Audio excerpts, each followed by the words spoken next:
This call is being recorded.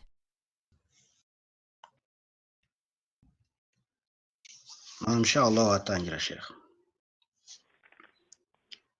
السلام عليكم ورحمة الله تعالى وبركاته. وعليكم السلام ورحمة الله وبركاته. إن الحمد لله نحمده ونستعينه ونستغفره ونعوذ بالله من شرور أنفسنا ومن سيئات أعمالنا. من يهديه الله فلا مضل له ومن يضلله فلا هادي له.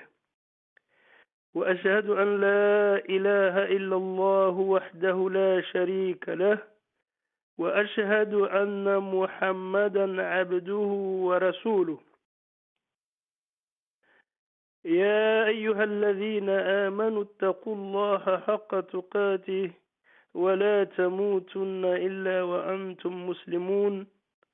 يا أيها الناس اتقوا ربكم الذي خلقكم من نفس واحدة وخلق منها زوجها وبث منهما رجالا كثيرا ونساء واتقوا الله الذي تساءلون به والأرحام إن الله كان عليكم رقيبا. يا أيها الذين آمنوا اتقوا الله وقولوا قولا سديدا يصلح لكم أعمالكم ويغفر لكم ذنوبكم ومن يطع الله ورسوله فقد فاز فوزا عظيما. أما بعد فإن خير الحديث كتاب الله وخير الهدي هدي محمد صلى الله عليه وسلم وشر الأمور محدثاتها وكل محدثة بدعة وكل بدعة ضلالة وكل ضلالة في النار وعياذ بالله من النيران. nyuma yo gushimira Allah subhanahu wa ta'ala we ukwiye ishimwe, we duhora dusaba inkunga kandi tukanasaba imbabazi ku byo tuba twacumuye, niwe twikingaho ibibi bituruka kuri roho zacu, tukanikinga kuri we ibikorwa bibi nanone bidukomokamo. Uwimana yayoboye ntawe ushobora kumuyobya kandi n'uwo yayobeje ntawe ushobora kumuyobora. Ndahamya nkoresheje ururimi bivuye ku mutima yuko nta yindi mana dukwiye kugaragira usibye Imana imwe rukumbi, iyo itagira ikisa nacyo, itagira umufasha, anemeza yuko n'intumwa yacu Muhammad ari umugaragu we kandi akaba ari n'intumwa ye. Imana iragira iti yemwe abemera nimutinye Imana ukuri kuyitinya kandi muzirinda impamvu ituma muva kuri iyi si mutari abasilamu. Imana ikongera ikagira iti yemwe bantu nimutinye Imana yashoboye kubarema ibakomoye muri roho imwe, hanyuma muri iyo roho akaba ariyo yakomoyemo ibitsina byombi gabo n'igitsina gore, hanyuma ikaba yarashyizemo abagabo benshi n'abagore benshi. Nimutinye Imana yo duhora twambaza iteka ryose. Imana niyo iturinze kandi izi ibyacu twese. Yemwe abemera nimutinye Imana ukuri ko kwitinya, hanyuma kandi mujye muba abanyakuri mu mvugo zanyu. Nimubigenza mutyo Imana izatunganya ibikorwa byanyu, hanyuma inabababarire ibyaha byanyu. Uzumvira Allah subhanahu wa ta'ala akumvira n'intumwa, uwo niwe wenyine uzakiranuka ku munsi w'imperuka. Ikiganiro cyacu rero dusubukuye kuri uyu munsi wa none ni ikiganiro kirebana ni zakatul mali nk'uko twabivuze ubushize. Izaka twarayitangiye tugeza hagati. Uyu munsi igice turi butangireho kugira ngo dushobore kurangiza tutaza gutinda, ntabwo dusubira mu byo twabanje, turakurikizaho igice kirebana na makadiru nisab, yani ibipimo byagenwe kugira ngo umuntu ashobore kumenya icyo yatanga mu byo atunze. Mu by'ukuri ubu butunzi dufite ni ubutunzi bufite aho bukomoka. yamliku almal النظام المالي في الإسلام gahunda y'ubutunzi muri Islamu يقوم على أسس الاعتراف بأن الله وحده هو المالك الأصيل للمال. muri gahunda y'ubutunzi muri Islamu nuko buri Muislamu wese agomba kumenya yuko Allah subhanahu wa ta'ala ari ubutunzi bwose bukomokaho, bisobanura ko ari we mutunzi wa mbere. Allah subhanahu wa ta'ala muri ubwo butunzi bwe rero ni nawe wenyine lahu haqiyatu fi tanzim qadiyatu tamalluk, kandi niwe ufite uburenganzira bwo gupanga gahunda y'uburyo abantu batunga uwo mutungo. niyo mpamvu ubona mu bantu bashobora kubonekamo abakize bihebuje, abakize biringaniye, abakize biciriritse, abakene. izo ni nizamu rabani fi qadiyati tamalluk, ni gahunda z'Uwiteka Allah subhanahu wa ta'ala mu buryo bwo kugena mu abantu mu gutunga. wa ijadu alhuquq fi almal, no kugena nyine ukuri kwa buri wese mu butunzi. hanyuma wa bayanu maswari, no gutusobanura uburyo tugomba gukoresha uwo mutungo, wa turuku iktisabiha, n'uburyo tugomba kuwusaruramo, wa turuku infaqiha, n'uburyo tugomba kuwukoresha mu kuwutanga. ibyo byose ni Allah subhanahu wa ta'ala niwe wa mbere ubifiteho ubuzari, mbere yuko twese abantu tubigiraho ubuzari. nuva ko rero nimba ubutunzi ari ubwa Allah subhanahu wa ta'ala, we wagerageje kubwira intumwa ye Muhammad sallallahu alayhi wa sallam muri uru rwego rw'izaka muri suratu Tauba aya 103, aho Imana ibwira Rasul khudh min amwalihim sadaqatan tutahhiruhum wa tuzakkihim biha wa salli alayhim inna salataka sakanun lahum wallahu samiun alim. muri aya iboneka muri suratu Tauba 103 nibimburira iri somo ryacu aho Imana itegeka intumwa yacu Muhammad iti, kuko ni ugushimangira nyine ko ubutunzi ari ubwa Allah, niwe utunga, niwe utegeka n'uburyo uwo mutungo ugomba gukoreshwa, ni nawe utegekwa n'uburyo ugomba gutangwamo. hano rero arategeka intumwa yacu Muhammad ayibwira ati, genda ufate mu mutungo w'abayoboke bawe icyo twita ituro sadaka, hanyuma akamaro karyo numara kurifata icyo rizabamarira tutohiruhum, rizabasukura, watuzakihim biha, kandi rizanabeza. nuva ko akamaro karyo nuko urifata, wamara kurifata muri bo rigahinduka tahara kuri bo, isuku kuri bo, watazkiya no kwera kuri bo. hanyuma wasalli alayhim, numara gukora uwo mugenzo yewe ntumwa uzasabira abo bayoboke bawe, inna salataka sakanun lahum, kuko ubusabe bwawe kuri bo nituze n'ihumure kuri bo. wallahu samiun alim, kandi Allah arumva, ni nawe mumenyi, arumva kandi ni n'umumenyi. nuvuga ko ubwo busabe bwawe uzasaba azabwumva, kandi azamenya n'icyo usabira abantu bawe icyo ari cyo. iyo niyo misingi Rasulu yeretswe mu buryo bwo kujya gufata izaka ayikura mu bemera. ubusanzwe iyi zaka ntabwo ari icyaduka, iyi zaka ntabwo muri Islamu ari icyaduka, kubera yuko ni itegeko ryabayeho igihe Ubusilamu bwari bugitangira imaka. fi awal al-Islam mutlaka, yani mu ntangiriro ry'Ubusilamu niho Allah subhanahu wa ta'ala yashyizeho itegeko ryo gutanga izaka. ariko noneho lam yuhaddidu fiha al-mal, yatanze itegeko ryo gutanga izaka ariko ntiyigeze avuga imari itangwamo izaka iyo ariyo. imaka mu ntangiriro z'Ubusilamu ntiyigeze yerekana ubutunzi butangwamo izaka n'ubuhe, wala miqdaru ma yunfaqu al-mal, cyangwa se ntiyigeze avuga urwego, igipimo abantu bashobora gutanga icyo ari cyo, ahubwo yarabiretse lishuuri almuslimina wa karamihim, yarekeye abasilamu bakomeza babikore uko babyumva mu kubitoro rya mbere, nta mipaka abashyiriyeho, nta gipimo bashyiriyeho. uko kwari kugira ngo Allah subhanahu wa ta'ala amenyereze abasilamu ubusilamu, atangire aborohereza. ariko noneho fi sanati thaniya min al-hijra, umwaka wa kabiri nyuma yo kwimuka kw'intumwa yacu Muhammad ala al-mashhur mu buryo bwamamaye kurusha ubundi, furida miqdaruha min kulli naw'in min anwa'i al-mal.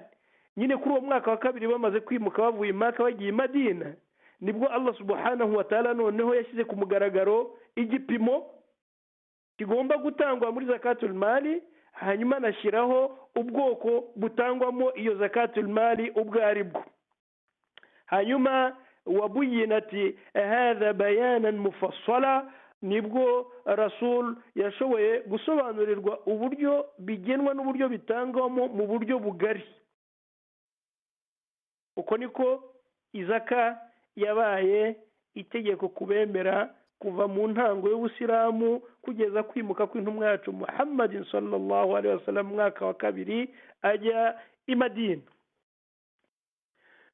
nk'uko rero ubushize twavuze izaka icyo ari cyo, tunavuga abayikwiye abo ari bo, tunavuga n'ibyitangwamo ibyo ari byo.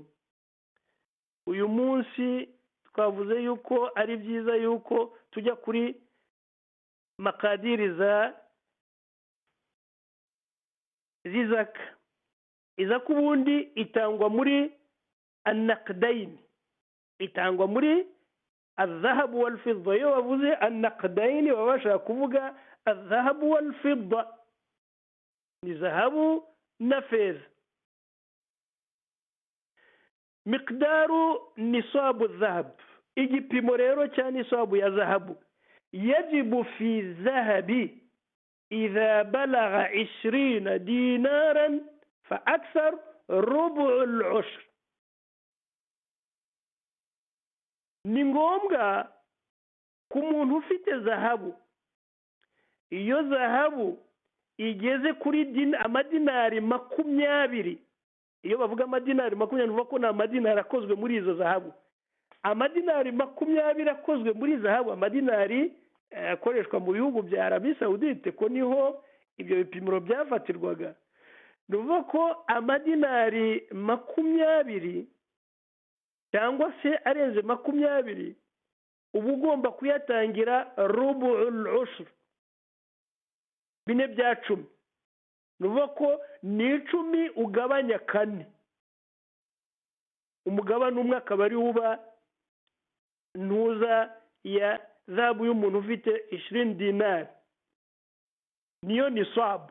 nisabu nuvuga yuko ni rubu'ul ushr, umuntu ufite amadinari 20 ya zahabu cyangwa se arenze 20, arenzeho 20 gato, rubu'ul ushr umuntu agomba gutanga. yani ni ugufata 10 ukariteramo imirwi 4, umurwi umwe muri iyo mirwi 4 akaba ariyo yitwa ko ariyo nisabu ya zahabu.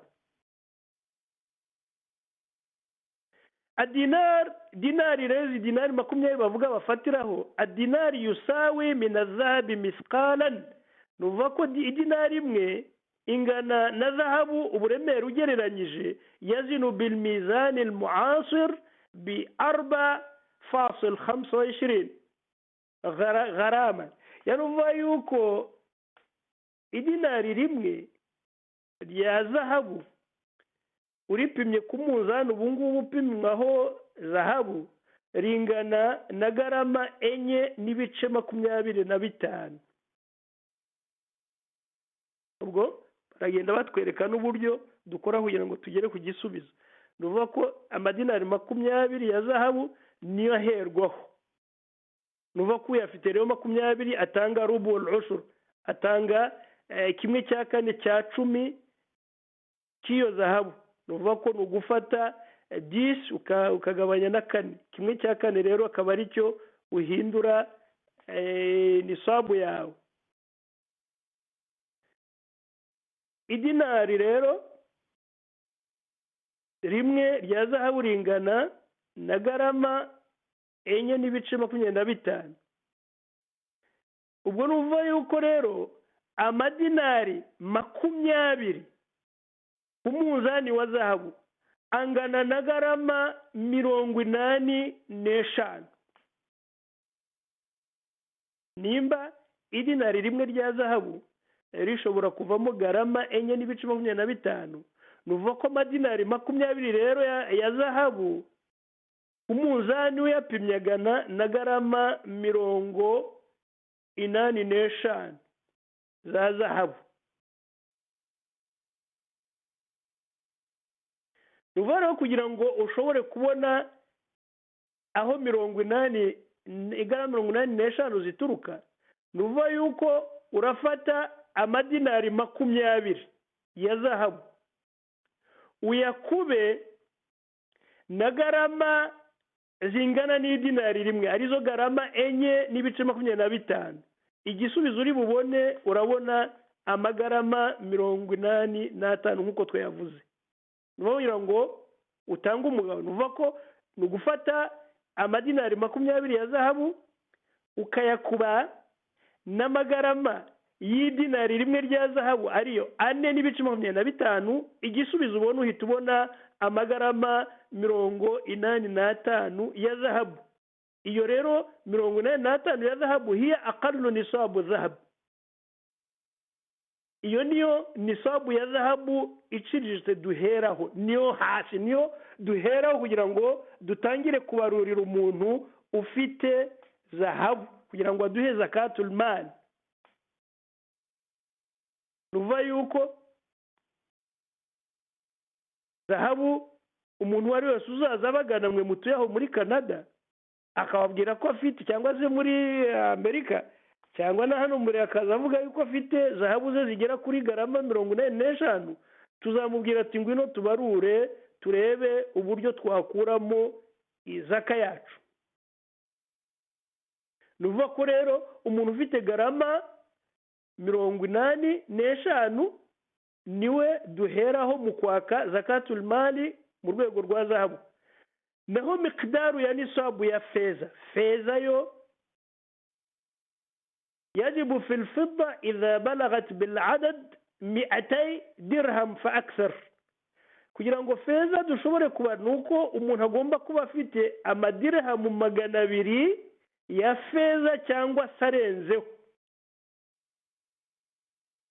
nuvuga ko rero umuntu ufite amadirhamu 200 ya feza cyangwa arenzeho gato, rubu al-ushr, nawe agomba gutanga 1/4. nuvuga ko ni 10 ugabanyamo imirwi 4, umurwi umwe akaba ari wo utangwa ku muntu ufite amadirhamu 200 ya feza. amadirhamu 200 ya feza angana na garama 595 za feza, yana amadinari. amadirhamu nako akozwe muri feza. aya madirhamu 200 akozwe muri feza iyo uyapimye usanga atanga igisubizo cya garama 595 za feza. bigaragara yuko aya magarama 595 ya feza ashobora kuba yavamo amariyari 56 ya Saudiya ya feza. yani ubwo tubikuye mu madirhamu tubijyanye noneho mu mariyari. nuvuga ko bivuga ko amadirhamu 200 angana n'amariyari 50. amadirhamu 200 ya feza angana n'amariyari 56 ya feza. kandi rero igiciro cya riyari ya feza imwe ya Saudiya kingana, iki giciro cya riyari imwe, riyari imwe ya feza ya Saudiya ingana n'amariyari asanzwe atari aya feza nyine 7.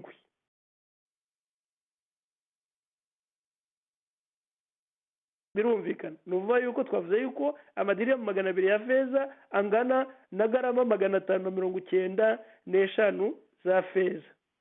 hanyuma noneho izo garama zikaba zingana n'amariyari ya feza 56, hanyuma igiciro cy'iriyari rimwe rero rya feza kingana n'amariyari asanzwe ya Saudiya akoreshwa atari feza cyangwa zahabu 7.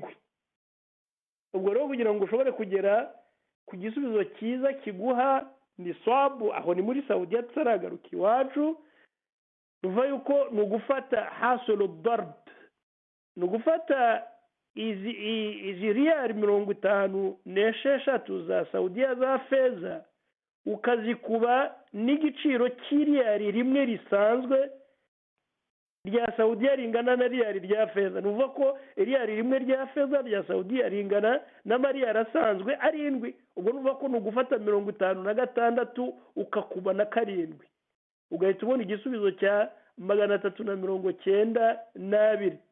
iyo niyo ni swabu rero ya umla alwaraqiya Saudiya umuntu yaheraho. nuvuga ko umuntu ufite amariyari 392 aba agomba gutanga rubu'ul ushr,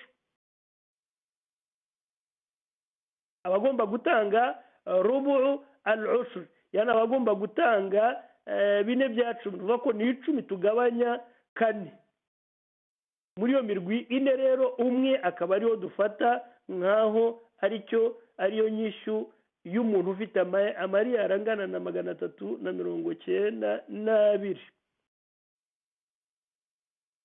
naho ubwo tuvuye kuri feza noneho na zahabu tugiye kuri al-awraq al-maliya, ibyo bita awraq al-maliya, yani ni umutungo w'amafaranga akozwe mu mpapuro. kwa ubundi twavugaga zahabu na feza, noneho tujye mu mafaranga. umuntu nta zahabu nta feza afite, ariko afite amafaranga ye, afite amadolari cyangwa afite amayero cyangwa se afite amanyarwanda.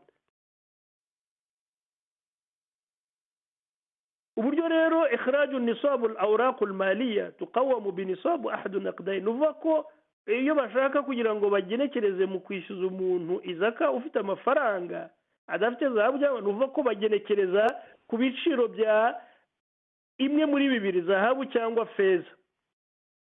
idha kana aqallu nisabu adh-dhahab, nimba rero nisabu iciriritse ya zahabu ari amagarama 85,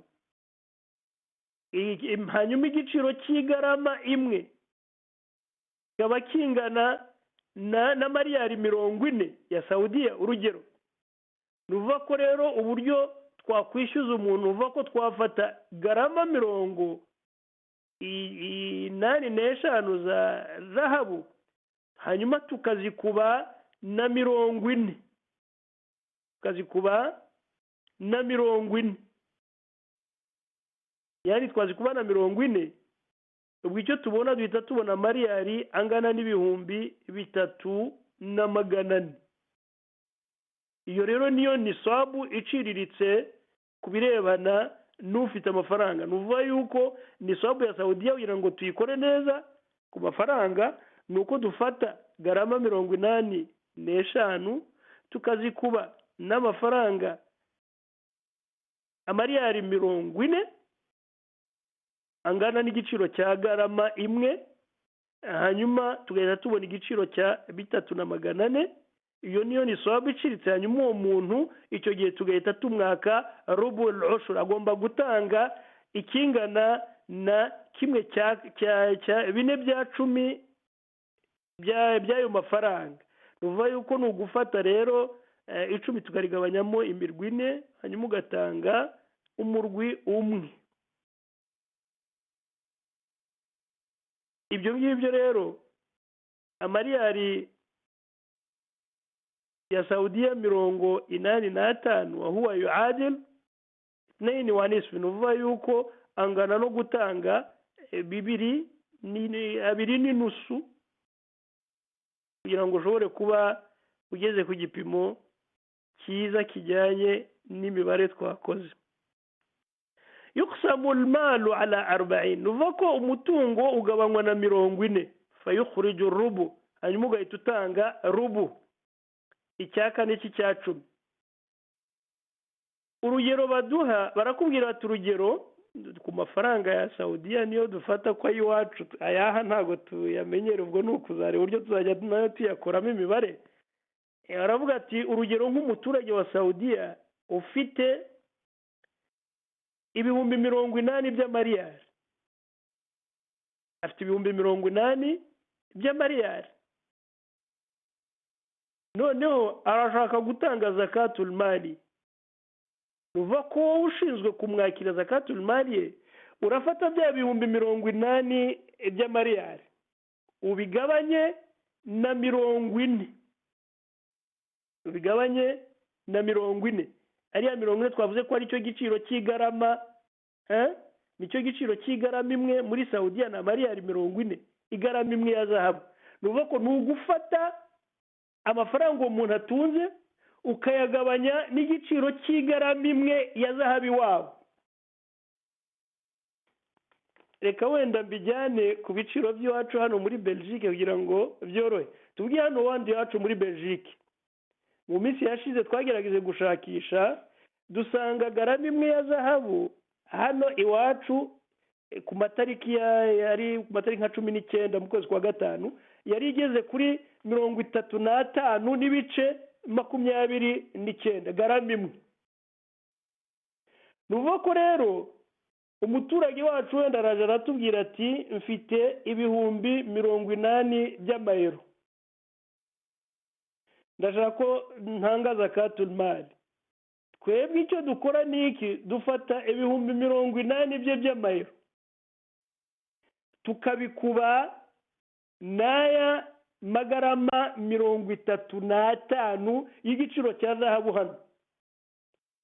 Igisubizo tubonye akaba ari cyo atangira rubu al-ushr. Ko iyo mibare ntari nayikoze ari ikoretse neza.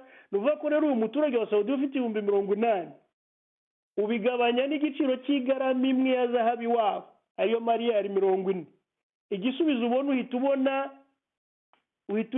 ubona ugabanyije ibihumbi 80 by'amariyari ukayagabanya na 40 na mariyari 40, uhita ubona amariyari angana n'ibihumbi 2. Iya miqdaru zakatu zalika al-mablag.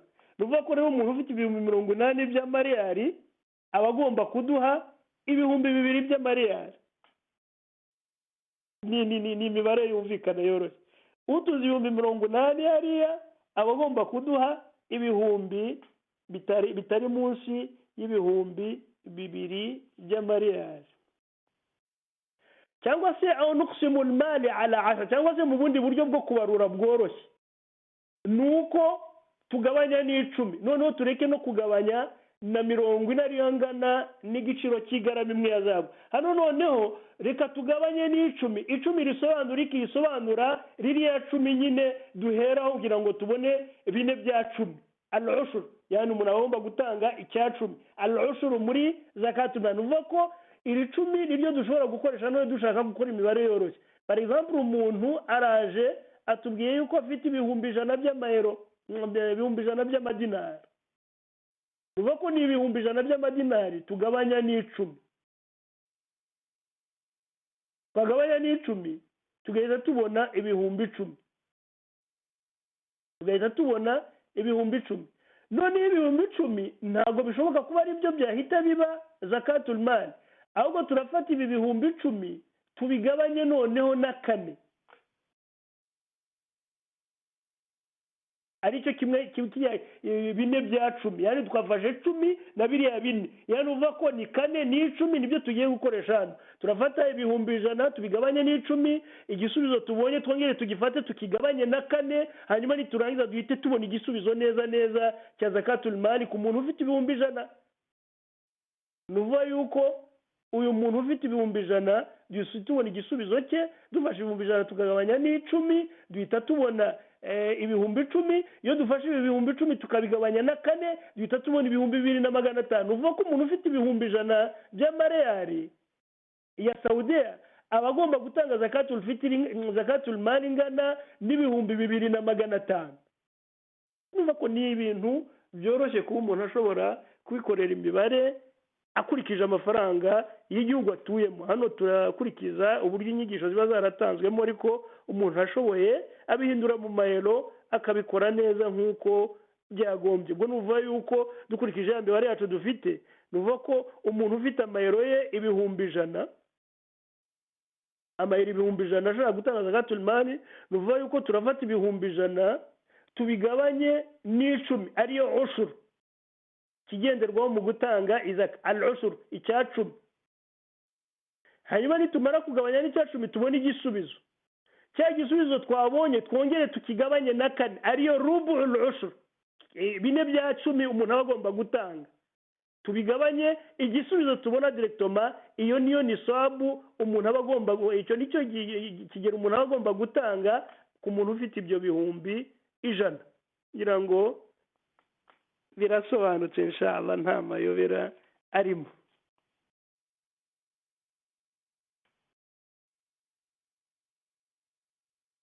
Aho byari kubirebana zahabu, feza n'amafaranga y'ibipapuro.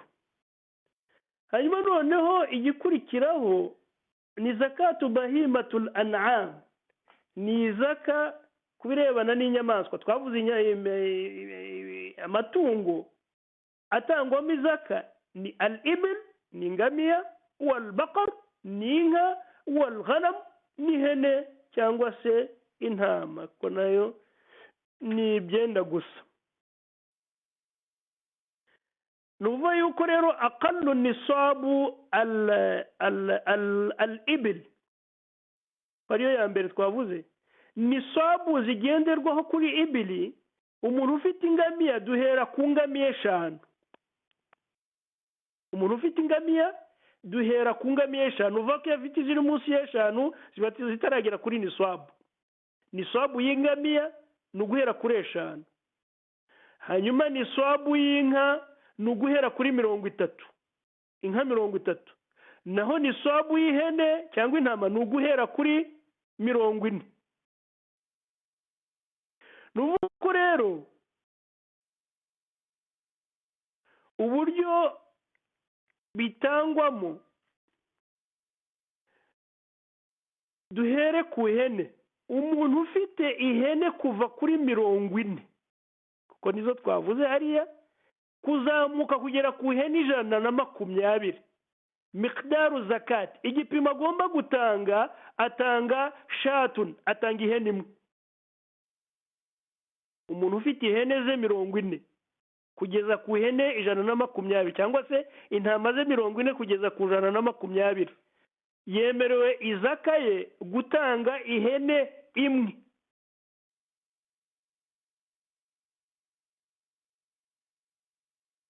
Naho ufite ihene kuva noneho izirenze 120, uva kuva ku 121 kugeza kuri 200. Ufite ihene kuva ku cyangwa intama kuva ku 121 kugeza kuri 200, icyo gihe miqdaru atanga, we atanga shatani, atanga ihene 2. Yani nuvuga yuko ufite ihene 200, izaka yawe ugomba gutangamo ihene 2.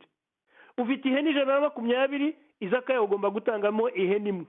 Duhereye kuri 40 kuzamuka, limite kugeza kuri 120 ugomba gutanga imwe. Duhereye kuri 121 kuzamuka mpaka kuri 200, niwo mupaka, utanga 2. Uhereye ku ihene 201 ukagera kuri 399, noneho utanga ihene 3. Bityo ukagenda uzamuka gutyo urenzaho iriya mibare nk'uko ubona twagiye tuyirenzaho. Ni uko imibare igenda izamuka niko ihene yiyongeraho, kugeza iyo ishobora kugerera ku bihumbi n'ibihumbi, biterwa n'umutungo ufite. Ariko iki nicyo gipimo cy'ibanze ugendera, ukagenda wowe ubwawe wisumbuza buhoro buhoro. Ihene 40 kugeza kuri 120 ukamenya ko ari ihene imwe. Ihene 121 kugeza ku ihene 200 ukamenya ko ari ihene 2. Ihene kuva kuri 201 kugeza kuri 399 ukamenya ko ari ihene 3. Ihene 399 kugeza kuri 499 ni ihene 4. Gutyo ugenda uzamuka, uko niko nisabu ku ihene imeze, ni nako miqdaru y'icyo utanga ingana, urwego rw'ibyo utanga. Ubwo twimuke tuve ku ihene tujye ku nka. inka twavuze ko duhera ku nka 30 izo duheraho. Nuvuga ko umuntu ufite inka 30 kuzamuka kugera ku nka 39 atanga ibyo bita tabi'u cyangwa se tabi'atun wa huwa ma lahu sana. Atanga inyana imfite umwaka, ishobora kuba ari inyana y'imfizi cyangwa se ari inyagazi. Yaruvuga yuko agomba gutanga itarengeje umwaka umwe. Ufite inka 39 atanga inyana itarengeje umwaka. Ufite inka 40 kugeza kuri 59 atanga musinna min al-baqar wa hiya ma laha sanatan. Atanga nanone inyana ifite imyaka 2. Ufite inka 60 kugeza kuri 69, numva ko bagenda barenzaho 9 gusa, atanga tabi'ani cyangwa se tabi'atani. Atanga inyana 2 ariko buri imwe itarengeje umwaka umwe. 60 kugeza kuri 69. Ubwo nuva ko umuntu arakomeza gutyo akagenda arenzaho kugeza igihe agerera ku butunzi afite, agenda azamura akurikije iyi mibare niyo fatizo. 30 kugeza kuri 39, 40 kugeza kuri 59, 60 kugeza kuri 69, gutyo uzamuka 70 kugeza kuri 79, 80 kugeza kuri 89, ukazamuka bityo uko ugenda ariko ugenda umenya icyo wongenda wongeraho. Uko niko umuntu atanga izaka ku muntu ufite inka. Iya gatatu ni ingamiya. Umuntu ufite ingamiya, nuvuga ko twavuze ko ingamiya duhera kuri 5, ufite ingamiya 5. Ingamiya 5 kugeza ku 9 ntabwo utanga ingamiya, utanga ihene. Umuntu ufite ingamiya 5 kugeza ku ngamiya 9 ntabwo yemerewe gutanga ingamiya, ahubwo atanga ihene imwe. Uko nukorohereza kubera ko ingamiya zihenda. Hanyuma umuntu ufite ingamiya 10 kugeza ku ngamiya 14 atanga ihene 2. Ufite ingamiya 15 kugeza ku ngamiya 19 atanga ihene 3. Ufite ingamiya 20 kugeza ku ngamiya 24 atanga atanga ihene 4. Aho niho ihene zihagarara. Nuvuga ko ingamiya 5 kugeza ku 9 ihene 1, ingamiya 10 kugeza kuri 14 ihene 2, ingamiya 15 kugeza kuri 19 ihene 3, ingamiya 20 kugeza kuri ingamiya 24 ihene 4. Hanyuma noneho umuntu urengejeho gato akagira ingamiya 25 kugeza kuri 35, abo agomba gutanga ibyo bita bintu mahad min al-ibil.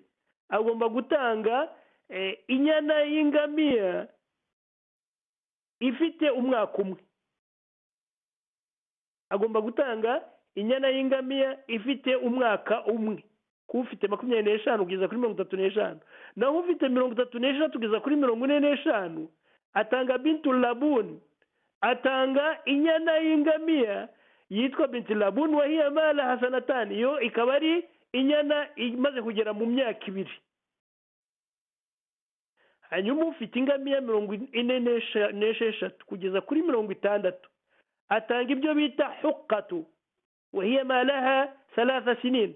Atanga huqqa, iyo ni inyana y'ingamiya ifite imyaka 3. Urumva ko ibimaze gukuraho. Ufite ingamiya 61 kugeza ku ngamiya 75 atanga jiza wa hiya ma laha 4 sinin. Atanga inyana y'ingamiya imaze kugera mu myaka 4. Hanyuma ufite ingamiya 76 kugeza kuri 90 atanga binta labun. Atanga inyana 2 zitwa binta labun 2 arizo nyana zirengeje imyaka, zifite imyaka 2. Atanga 2 zifite imyaka 2. Ingamiya 2 zifite imyaka 2 arizo bita binta labun. Hanyuma ufite ingamiya 91 kugeza ku ngamiya 120 atanga huqqatan. Atanga inyana 2 z'ingamiya zifite imyaka itatu numva ko ari izikuzeho. Inyana ebyiri z'ingamiya zifite imyaka itatu ni ugukomeza ukazamuka kugeza igihe ugerera ku mutungo ufite. niba ufite amamiliyoni n'amamiliyoni, ni ukugenda uzizamura umenya ibyo ugomba gutanga kugeza igihe ugereye ku mutungo wawe ntarengwa ufite.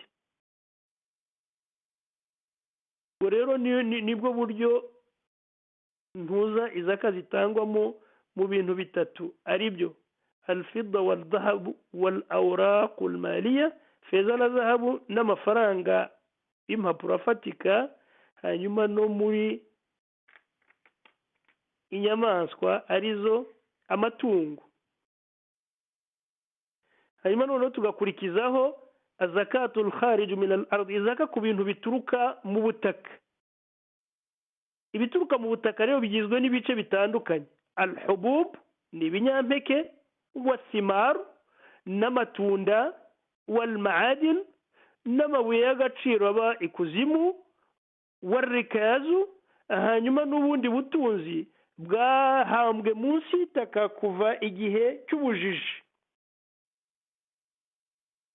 alhubub ibinyampeke, asimar amatunda, almaadin amabuye y'agaciro, warikazu hanyuma hakaza umutungo madfun tahta al-ardi wahambwe mu ikuzimu kuva igihe cy'ubujiji mbere y'ubusilamu. ibi rero nabyo bigomba gutangwamo izaka,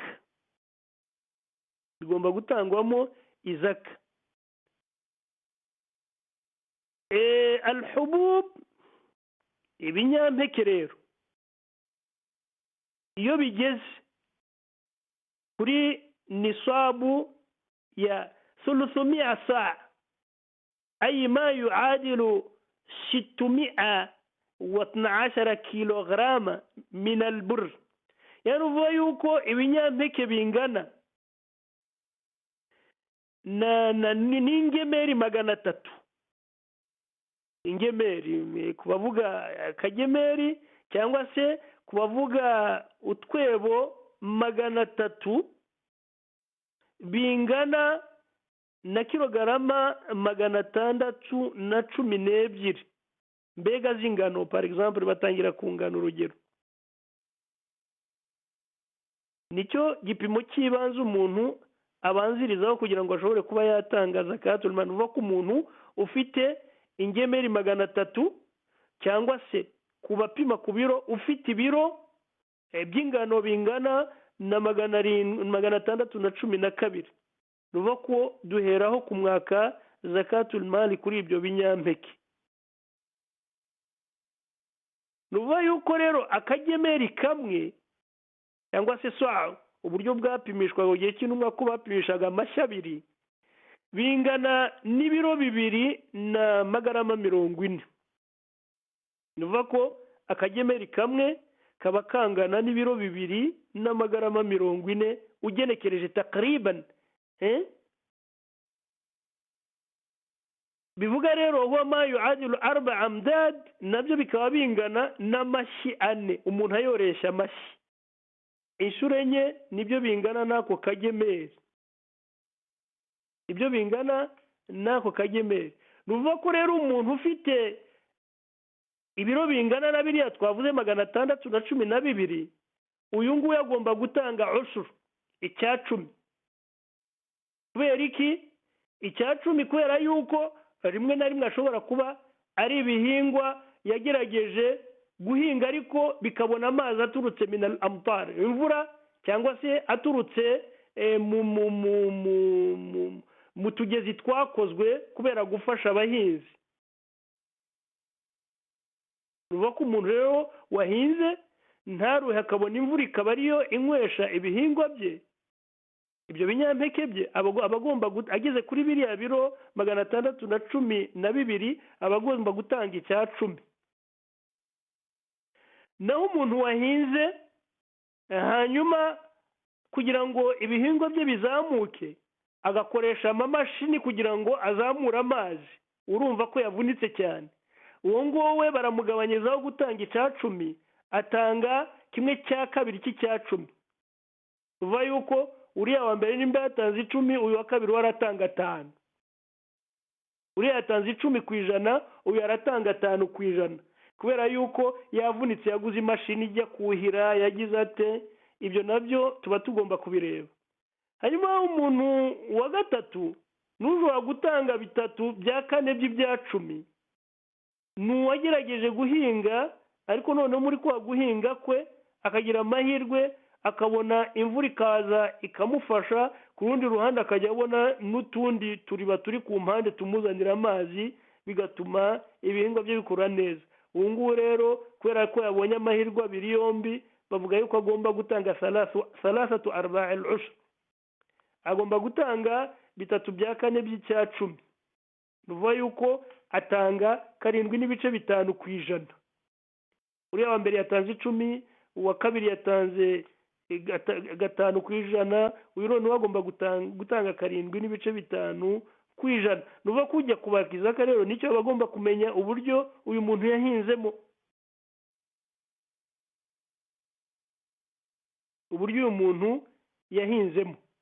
ubwo nibwo buryo rero izaka itangwamo ku bihingwa. Uva yuko bigomba kugera kuri kiriya gipimo twavuze, ibiro 612.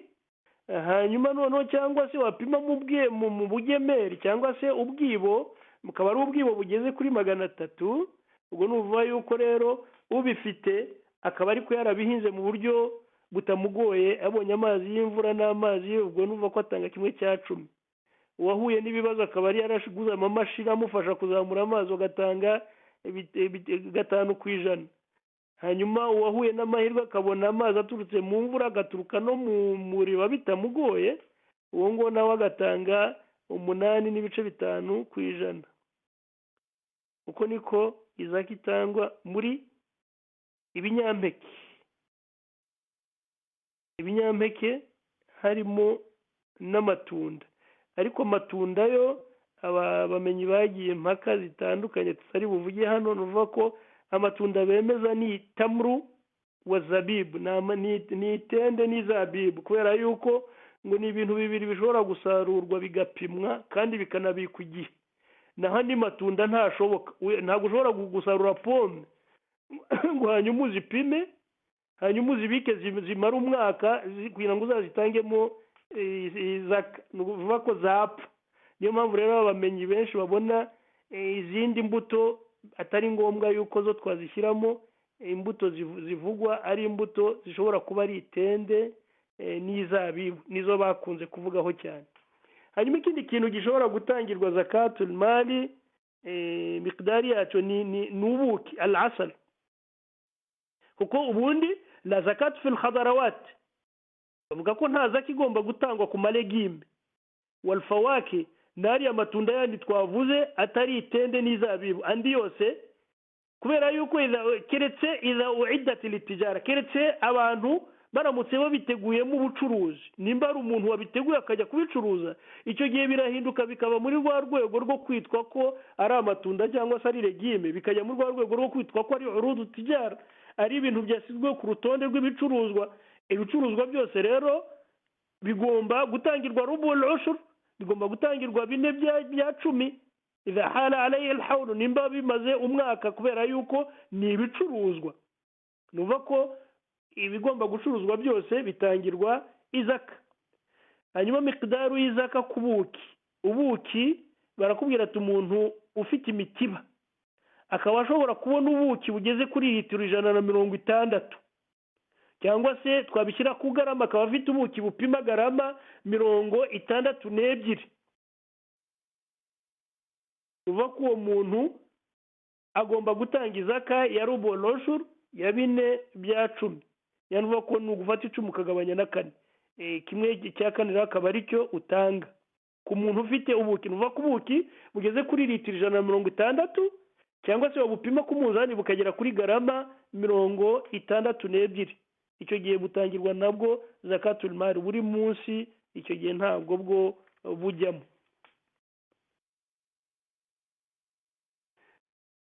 Noneho ibiri mu mazi ma yakhruju fil bahr nuvako barakubwira ati kullu ma yakhruju min al bahr ibiva mu mazi byose kalulu nka lulu na marjan aya n'amabuye y'agaciro wal asmaku n'amafi n'ibindi bisa nabyo biva mu mazi la zakata fi nta zaka bitangirwa ariko fa in kana litijara iyo bihindutse bikaba iby'ubucuruzi nimugiye gukura amafi mu mazi ukajya gukuramo lulu amabuye y'agaciro yitwa lulu cyangwa se yitwa marjan ubikuyemo litijara kugira ngo ucuruze icyo gihe utangiza karubul ushur ugomba gutanga 4/10 iyo bigeze kuri nisab iyo bigeze kuri cya gipimo ngenderwaho wahala ilayhi alhawl hanyuma bikamara n'umwaka nuva yuko nta mpamvu yo gukwepa nimba ubikoze ujya mu mazi ukajya gushakisha lulu na marjani ukajya kushakamo n'amafi litijara kugira ngo ucuruze ugomba kumenya ko rero icyo gihe tugomba kugupimira nuva ko amafaranga ukuramo iyo amaze umwaka turayasoresha nubwo yaba avuye muri lulu na marjani n'amafi n'ibindi bisa nkabyo hanyuma rikazu rero rikazu niwo wa mutungo nyine wahambwe uba ikuzimu huwa ma wujida min dafni aljahiliya ni ibyahambwe mu gihe cy'ubujiji walwajibu fihi alkhumsu nuva ko umuntu wari wese rero ugiye agasanga hari itaka ryihishemo ikintu akagikuramo azamenye ko icyo kintu agomba kugitangira 5 by'ijana khumsu ni ugutanga 1/5 cy'ibyo ukuye muri uko kuzimu wala yashtaritu lahu nisab nuva ko bikuwe kuzimu wasanze kuzimu nta condition yo kuvuga ngo bigomba kugera kuri nisab bigomba kugera ku rungano rungana rutya cyangwa se wala haul cyangwa se ngo bigombe kuba bimaze umwaka nuva yuko aho ubiboneye mu nda y'isi utanga rubu akhmas ugomba gutanga rubu akhmas yani nuva ko bya 5 ugomba kubicamo imirwi 4 hanyuma umurwa umwe akaba ari utangamo zakatul mal ibi tubibona ku gihe cya Umar ibn al-Khattab radiyallahu ta'ala anhu ku gihe cya Umar nuva yuko hari umuntu wagiye asohoka mu mujyi wa Madina asohotse mu mujyi wa Madina aragenda ageze hanze y'umujyi wa Madina aza kubona ahantu hahambye amadinari ageze ku 1000 ayabonye ubwo yaragiye mu kazi ke acukuye yasanga hari umuntu wahabitse amadinari ageze ku 1000 munsi kuzimu icyo uwo mugabo yakoze yaragarutse aza kwa Umar ibn al-Khattab aramubwira ati ndagira ngo mubwire ibyo mpuye nabyo nahasohotse mu nkengero za Madina ngiye nsanga ahantu hahambye aya madinari 1000 none ndayakuzaniye Umar ibn al-Khattab icyo yise amubwira ati muri amadinari 1000 ubonye mperezamo amadinari 200 arayamuhereza ya madinari 200 amaze kuyamuhereza ayagabanya abari baraho akurikije amikoro yabo amaze kuyabagabanya asigaye ubwo yari yamaze gukuramo 200 asigaye arayamuha n'ayandi 200 azagutahita avuga ati wa mugabo nyira amadinari arihe baravuga ngo yagiye ati ni mumuhamagare baramuhamagaye n'ibyasagutse nabyo arongera arabimuha bigaragaza yuko ibivugwa ari ukuri ko ibyo dusanga ikuzimu byose tuba tugomba kubitangira al-khums urumva ko yafashe amadinari 1000 ayacamo imirwi 5 umurwa umwe aba ari wafata awugabanya abari baraho iyo niyo arikaz ubwo nibwo butunzi buturuka ikuzimu nuva ko rero igisigaye niki ni urudu tijara ibicuruzwa urudu tijara hiya maw'ida lilbai washira nuva ko ibyo bita urudu tijara ni ibyateguwe kugira ngo habemo kugura no kugurisha li ajili ribh, kugira ngo abantu babone inyungu. Bishobora kuba itaka cyangwa se inyamaswa cyangwa ibiribwa cyangwa ibinyobwa cyangwa se ibikoresho bindi byose. Nuvuga ko rero urudu tijara, ibyo bintu byose byateguye mu kugurishwa, iyo bibonetsemo niswabu wa hala alayhi alhawlu, hanyuma bikamara n'umwaka, fiha zakat, biba bigomba gutangirwa izaka. icyo gihe umuntu agatanga wa yukhriju rubu al-ushr min kamil al-qima, yanuva yuko ufata igiciro cy'ibintu byawe byose ucuruza ukabitangira rubu al-ushr, bine bya 10, yanuva ko ni 10 ucamo imirwi 4, umurwi umwe akaba ari wo utanga. Ibyo nibyo twavugamo kubirebana n'ibitangwamo zakatul mal. Tugomba kumenya rero yuko hari ibidatangwamo izaka, hari ibyo tutemerewe gutangamo izaka. Ibyo tutemerewe gutangamo izaka rero ni amazu yacu dutuyemo, ari amazu dutuyemo yacu ntatangirwa izaka. Imodoka zacu tugenderamo zitari ziriya za taxi cyangwa se za kamyoneti zijya gukora, iyo zigiye gukora ziba zigiye mu rundi tegeko. Nuvuga ko imodoka zacu za famille tugenderamo ntizitangirwa izaka. Adawab, abafite amafarasi yabo bagendaho, akunda kugenda kuri farasi, ntago zitangirwa nazo izaka. Asiyab, imyambaro twambara ntago itangirwa izaka. Asasul manzil, ibikoresho byo mu nzu birimo intebe, amateleviziyo, amaki, byose biriya byo mu nzu nabyo ntibitangirwa izaka. Ngira ngo kubera ko igihe twari twateguye kitaza kudushirana, twagerageje kunyura mu bigomba byose. Icyo tugomba kumenya nuko akanyuma gusa umuntu yakoraho nuko mina zakawati hunaka ma yusamma zakatul amwalul muharrama, izaka ku mafaranga, ku mutungo waziririjwe. Umutungo waziririjwe uciyemo ibice bibiri.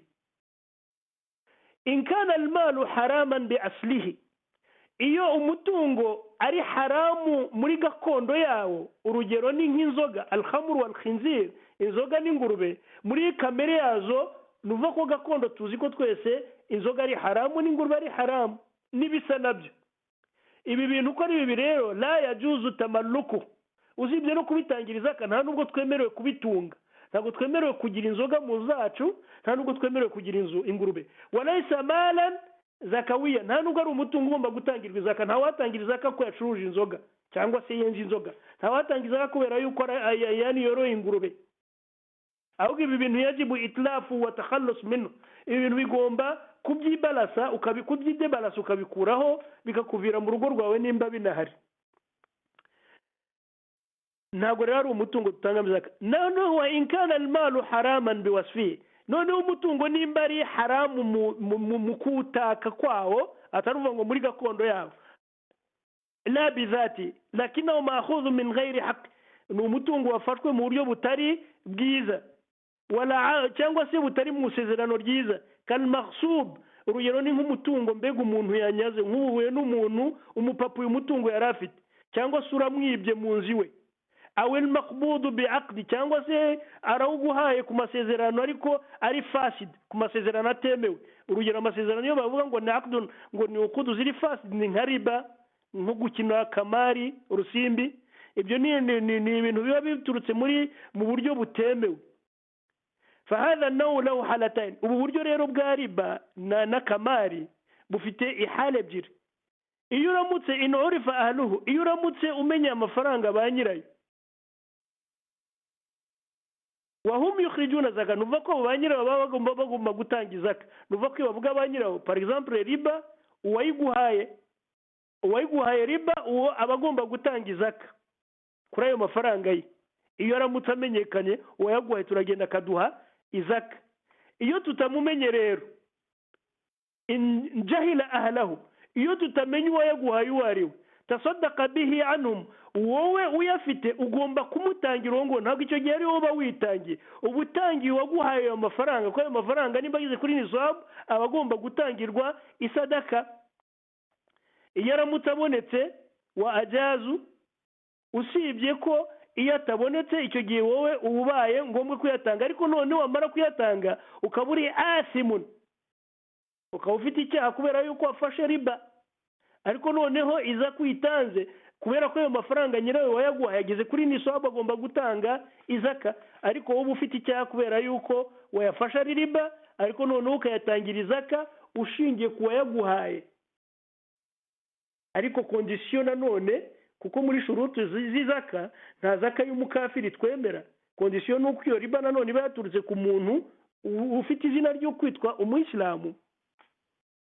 ubwo icyo gihe uramutangira mo izaka, ariko noneho wowe wakira riba ntibikubuza kwitwa ko riba ufite kuri wowe ari haramu.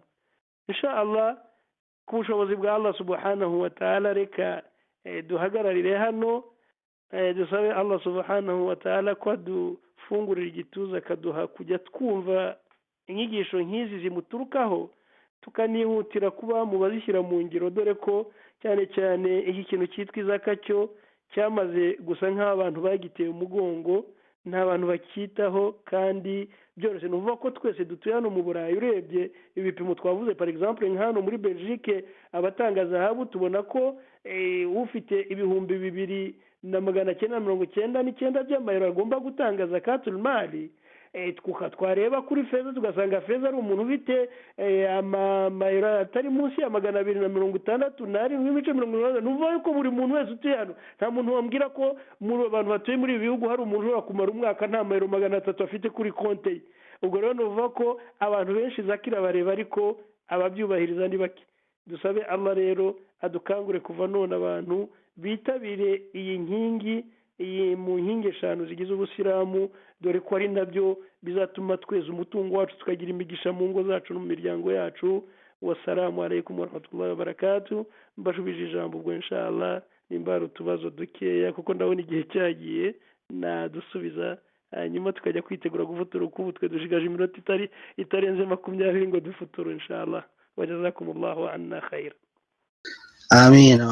Wa alaikum salam wa rahmatullahi wa barakatuh. Amin. Asante sana Sheikh ku mawaidha meza uduhaye, ku nyigisho nziza uduhaye, ndetse zikubiyemo byinshi, ku buryo harimo n'ibibazo byinshi cyane, ariko turasaba abavandimwe babyihanganira tukabaza nk'ibibazo 2-3, ubwo inshallah tukakureka ukajya gufuturo, ariko tugateganya nanone zakatul mali igice cya 3 ukazagaruka kugira ngo nayo bakure mu mbasaruze no ku inshallah.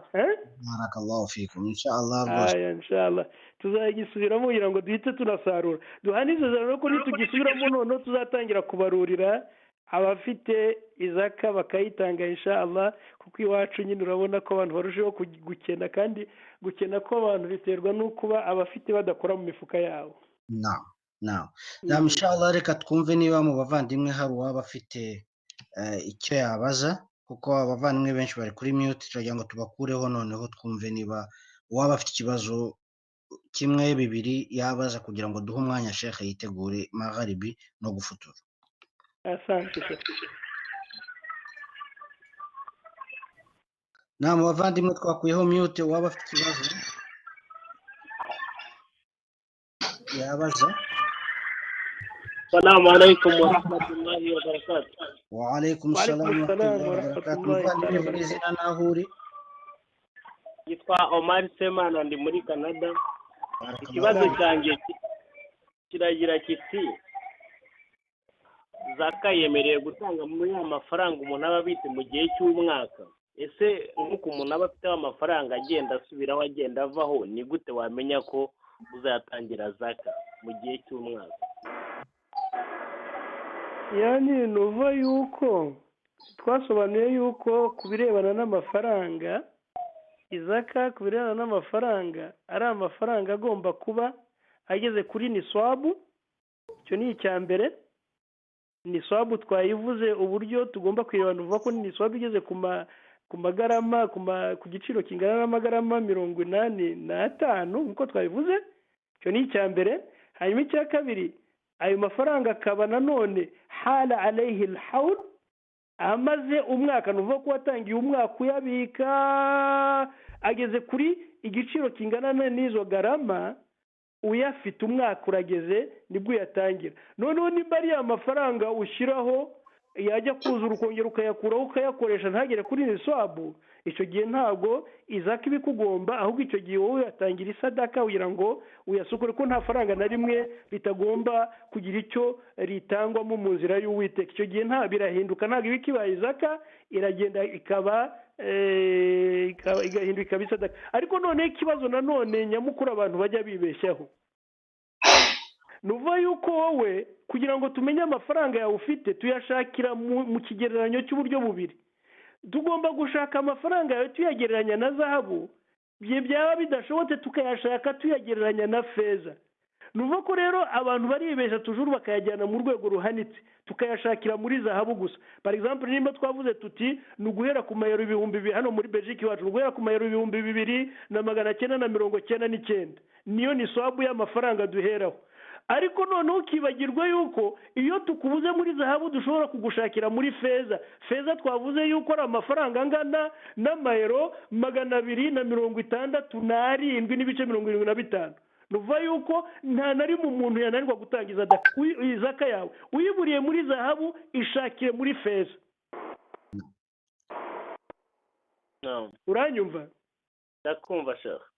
Nuva kuri amafaranga yawe ufite, nimba watangiye ku mwaka uyabika uvuga uti ningeza ku madolari aho ngaho iwanyu wenda 3500 par exemple, sinzi ukuntu mubaraho, sinzi nazahabu yanyu wigeze, ubwo bizaterwa n'imibare muzakora, wenda binzagira ku 3500 mu mwaka nibwo zatangiza. Ariko noneho umwaka washira, umwaka ugashira ufite 1500, utazibesha ko ibyo gihe wowe izakura ifite, ubwo turaguhera kuri feza.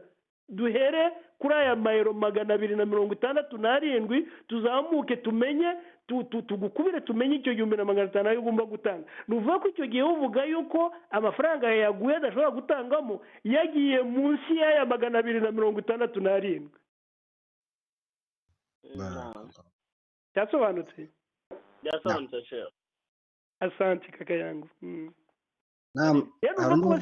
Dukanguke abaziraho, dukanguke tumenye ko buri muntu wese ufite amayero ye 500 kuri konti amenye ko nawe bimureba, ufite 300 biramureba, ufite amadolari yawe iwanyu 500 nubwo ntazi kuyabara biramureba. Ntabwo ari ngombwa ko tugera muri bitatu, ko dufite kukujyana muri zahabu tukakugarura muri feza, ariko ukabona kimwe muri bibiri ugashobora gutanga isuku y'umutungo wawe. Inshallah Allah dushoboze sheikh. Inshallah mwezi. Arundi muvandimwe waba afite ikibazo?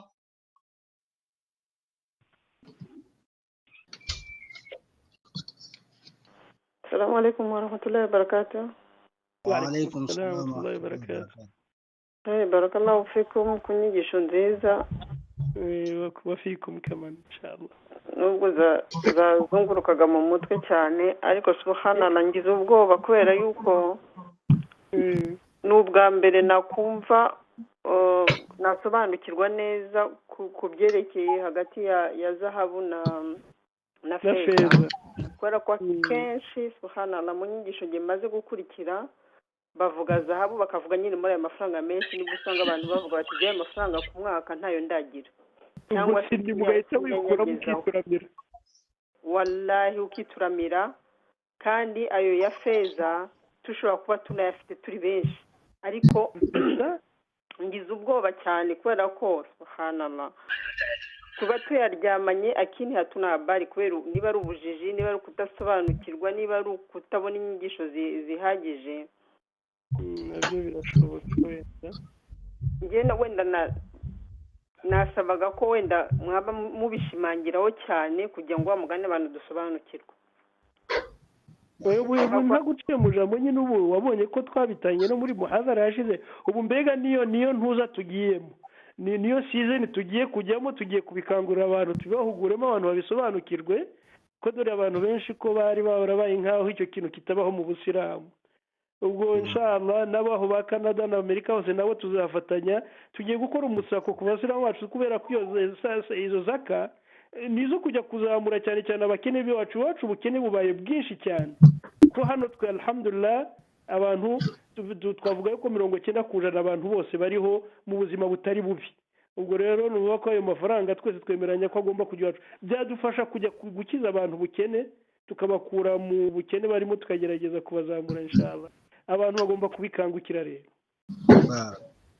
ni ukuyagukira kubera ko nibaza ko atari ukwanga gutanga ni ukutamenya nanjye ntabwo bashobora kuba ari ukutabisobanukirwa niyo mpamvu tugiye kubikorera umusako tugiye kubikoraho cyane inshallah n'abazabidushozemo wenda bizagira umusaruro kandi bifasha biwacu cyane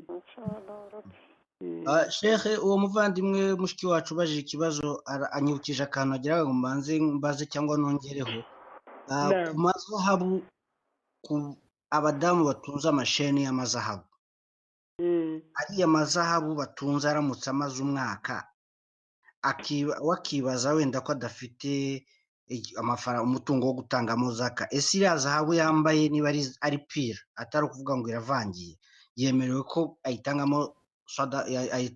ayitangira Allahumma salli ala nabi zaka Naam iriya mitako y'abadamu wabonye ko ntayivuze muri biriya bintu tudatangamo izaka twavuze imitako yo muzu gusa ariko iriya mitako y'abadamu ya zahabu keretse ibitari zahabu ariko iriya mitako yabo ya zahabu tugomba kwipima tukareba nimba itavangiye hanyuma noneho yagera kuri ziriya garama bakayitangira zahabu iyo ziriya garama zitagezeho izindi nyigisho bamenye bavuga ko ahubwo atagomba kuzimarana igihe nta sadaka zitangira kubera yuko ni umutungo bivuga ko iyo zigeze kuri niswabu atanga izaka iyo zitageze kuri niswabu agomba kugira igihe ajya zitangira isadaka kugira ngo azeze kuko ni nawo ni umutungo w'ababitsi. Barakallahu akandi kantu Sheikh yavuze wenda atabashije kubonera izina ko kanya yakomeje kukavuga mu cyarabu ni gukurwa munsi mu mazi yavuze akitwa lu nibyo bita perle abadamu nibo bambara amaperle nayo ubwo ababyumva mu byumve ko nazo zitangirwa zaka inshallah abadimwe turabashimiye kandi turabararikiye weekend itaha saa 8 ku masaha ya Montreal cyangwa se saa 2 ku masaha y'i Kigali ndetse n'amasaha ya Bruxelles tuzaba turi kumwe kuwa gatandatu tuzaba turi kumwe na Sheikh Juma Merul uri muri Holland inshallah ku cyumweru tuzaba turi kumwe na Sheikh Uwamungu Idrissa uri mu Rwanda bose bakazaganira mu buryo umusilamu yitanga mu kwezi kwa Ramadan ndetse ku byerekeranye no kwitanga haba mu rwego rwa sadaka cyangwa kwa zaka uburyo umuntu yitanga ubwo inshallah ku isomo ry'uyu munsi ntirirangiye turabateganyiriza ko mu minsi mike tuzongera tukagira isomo rya gatatu rirebana na zakatul mal kugira ngo abantu babashe kwisobanukirwa bisobanuye ndetse turabasaba yuko abatabashije kubona umwanya wo kwandika ibibazo mwabishyira ku rubuga rwa Facebook cyangwa se rwa WhatsApp kuri United for Assistance ndetse no muri email ya United for Assistance bikatugeraho tukazabashakira ibisubizo bikanafasha Sheikh gutegura isomo ry'ubutaha ibibazo mufite kubitwandikira noneho tukazabimugezaho mbere yuko atanga isomo hanyuma akazaza abifite. Kubw'ibyo isomo ry'uyu munsi turasaba Sheikh yuko yadusabira niba hari ufite icyo yakongeraho mbere yuko se hasoma idua inshallah twaba tumuha ijambo. Assalamu alaikum. Assalamu alaikum.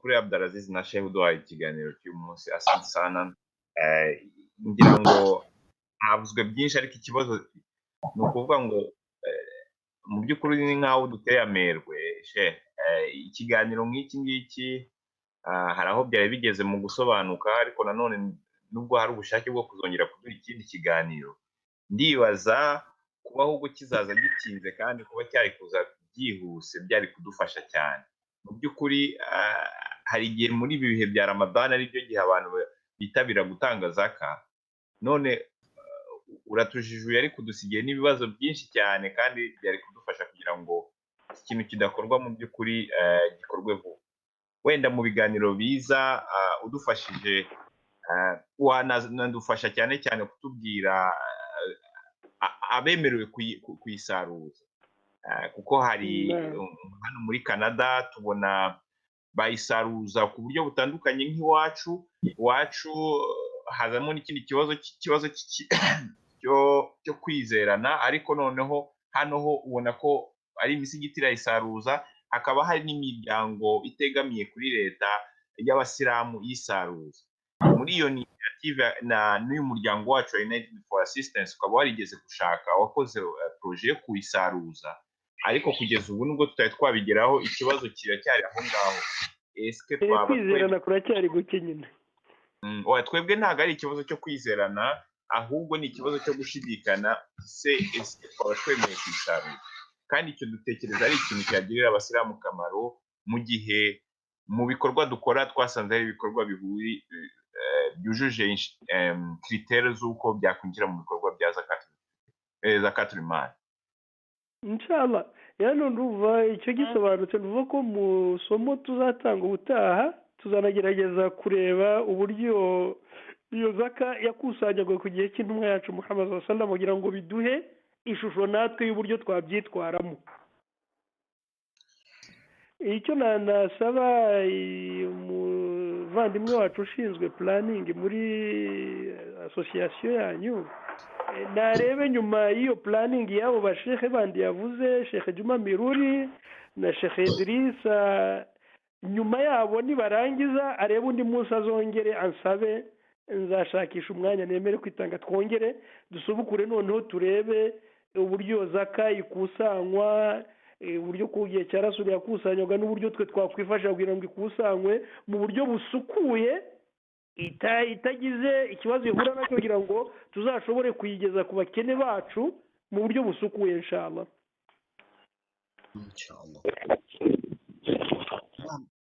Turagushimiye ku isomo ryiza, ndetse turabizirikana. Ndabona hari weekend yindi izaba isigaye muri Ramadan, nyuma ya weekend y'icyumweru gitaha.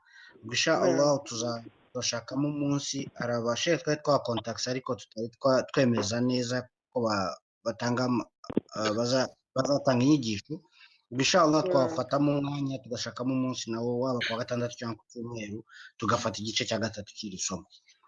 Inshallah wadusomera idua inshallah, ukegera ukwitegura maharibi nawe aho ngaho no gufuturu. Jazakumullahu khair. Inshallah. Al-Fatiha.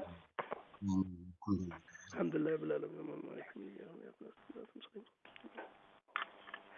اللهم لا تدع لنا في مقامنا هذا ذنبا إلا غفرته، ولا هما إلا فرجته، ولا دينا إلا قضيته، ولا مريضا إلا شفيته، ولا مبتليا إلا عافيته، ولا ضالا إلا هديته، ولا باغيا إلا قطعته، ولا ميتا إلا رحمته، ولا عدوا إلا خذلته، ولا عسيرا إلا يسرته، ولا عيبا إلا سترته، ولا حاجة من حوائج الدنيا والآخرة هي لك الرضا ولنا فيها صلاح إلا أعنتنا على قضائها برحمتك يا أرحم الراحمين. اللهم انقلنا بالقرآن العظيم من الشقاوة إلى السعادة، ومن النار إلى الجنة، ومن سخط إلى الرضا، ومن الفقر إلى الغنى، ومن الإساءة إلى الإحسان، ومن الذل إلى العز، ومن الإهانة إلى الكرامة، ومن البدعة إلى السنة، ومن أنواع الشرك كله إلى أنواع الخير كله برحمتك يا أرحم الراحمين. اللهم انقلنا جميعا من الضيق اللحود ومراتع الدود إلى جنات الخلود في سدر مخضود وطلح منضود وظل ممدود. اللهم إنا نسألك من الخير كله عاجله وآجله ما علمنا منه وما لم نعلم، ونعوذ بك من شر كله عاجله وآجله ما علمنا منه وما لم نعلم. اللهم نسألك من خير ما سألك منه عبدك ورسولك محمد صلى الله عليه وسلم، ونعوذ بك من شر ما استعاذ منه عنك عبدك ورسولك محمد. اللهم إنا نسألك الجنة وما قرب إليه من قول وعمل، ونعوذ بك من النار وما قرب إليه من قول وعمل، وما قضيت من قضاء فاجعل عاقبته لنا رشدا. ربنا تقبل توباتنا ومحص ذنوبنا وسيئاتنا وثبت حجتنا واهد قلوبنا وسدد ألسنتنا واسلل خسائمنا. اللهم واهدنا إلى أحسن الأخلاق يا رب العالمين.